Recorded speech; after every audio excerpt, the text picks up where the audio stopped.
welcome back. Now, it may be that you hate the idea of doing this exam out of order. It really rubs you up the wrong way, in which case, do you know what? That's okay, that's all right.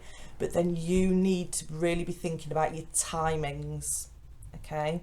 So your timings, I suppose the way to think about it is around and about a mark a minute, okay? So this first one, question 1, it's 4 marks, all right? It should take you around and about 4 minutes. That's not including the reading time, okay? Because the reading of the text in the first place has its own time, all right? But around and about 4 minutes. If you can make it less than that, brilliant, but it's important that it's accurate, okay? So read again the first part of the source from lines 1 to 8. If it's not in lines 1 to 8, you're not going to get the marks for it. List 4 things about this from this part of the text about what goes on at the neighbour's house. If it's not about what goes on at the neighbour's house, you're not going to get the mark for it, okay? So let's take a look back upwards. So lines 1 to 8, okay? I'm actually going to take that bold off for now, make it this. So, okay, so, and there was music, okay? Men and women met in the gardens.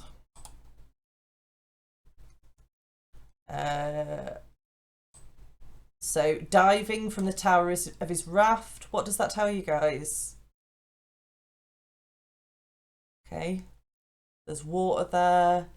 There's a swimming pool maybe. It's definitely on the water though, isn't it? Oh.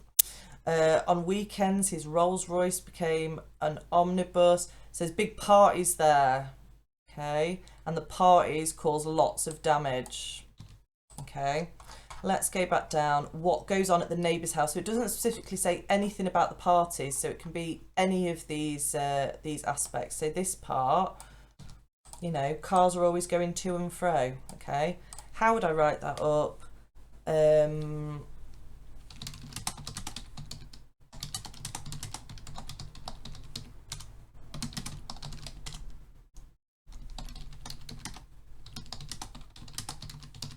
Oh, yeah, right. I would put take place. You wouldn't put take place. So parties happen there.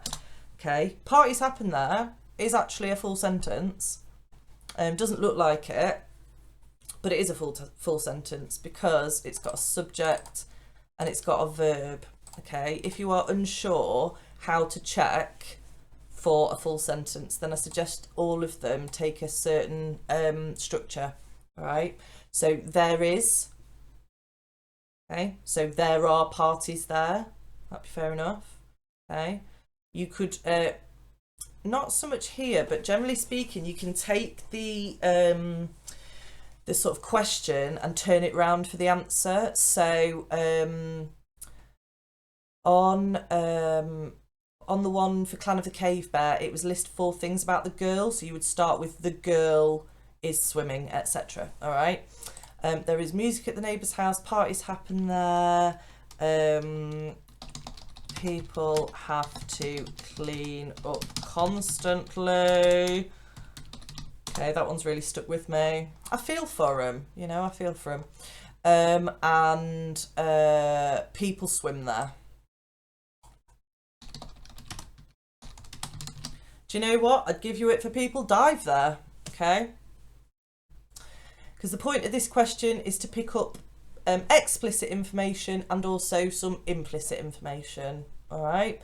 So if you can get it all and it's all explicit, then absolutely fine. If it's all on the surface, kind of like this would be, if it was sort of like that, but then some implicit information, that's absolutely fine as well. So you can copy it directly, as long as it's a full sentence, or you can sort of put it in your own words.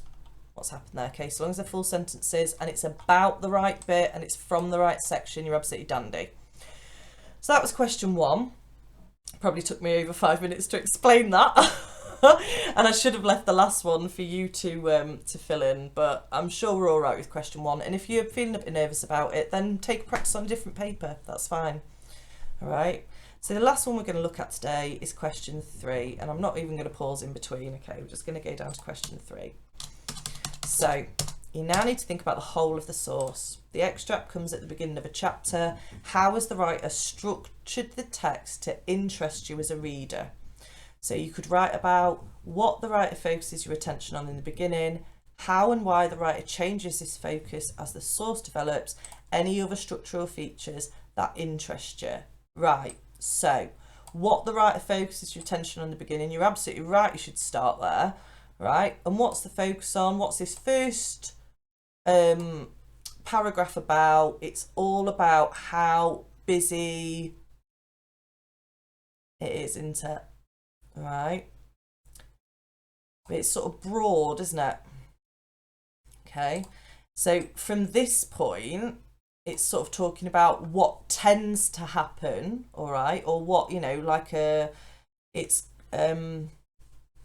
talking more generally, and then it gets more specific as it goes through. And by this point, so by 7 o'clock the orchestra has arrived. Okay, look at the difference between that and the first line. There was music from my neighbour's house through the summer nights. So that is keeping it nice and broad, isn't it? And then by this point, it makes it more specific. Okay, it's a narrower focus. Okay, so I could put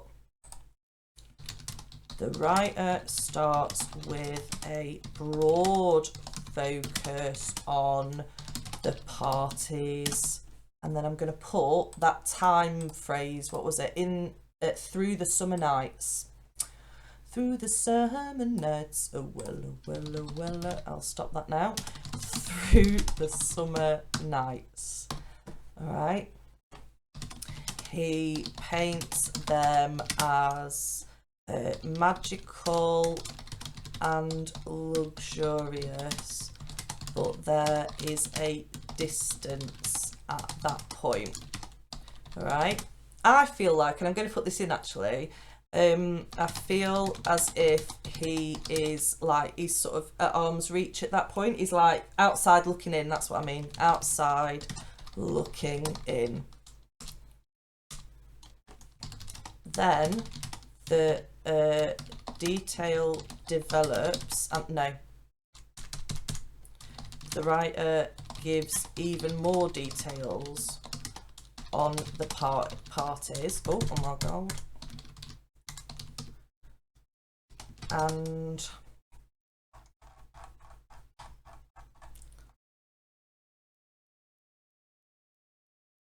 so we're looking at this bit here, aren't we?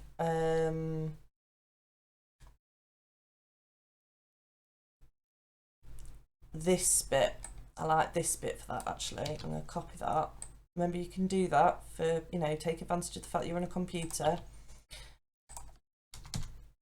And even sounds a bit jealous. I think he sounds a bit jealous in this bit. God.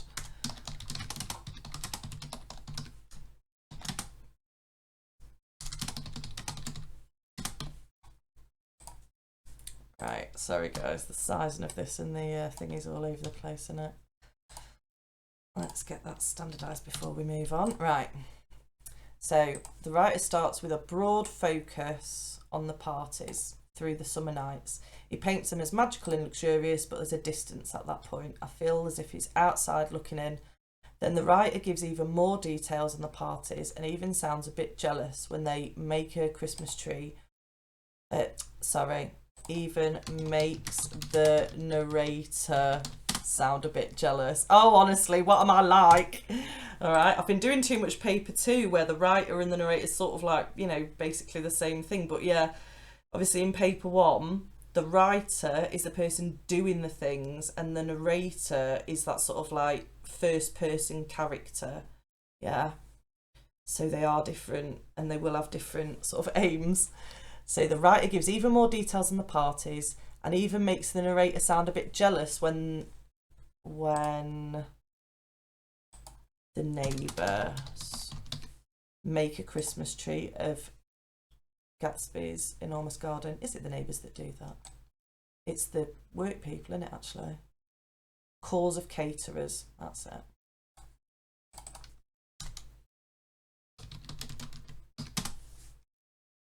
You'll notice that even though I've taken that word from there, I haven't done it as a quote because I just think it's only one word, and also it's not really that relevant.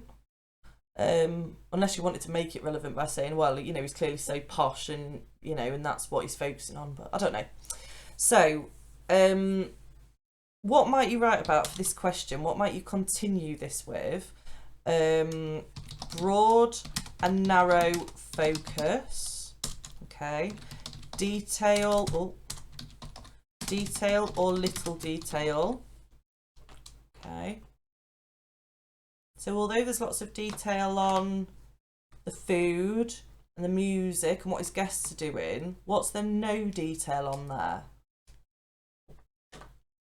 I'll leave you with that one.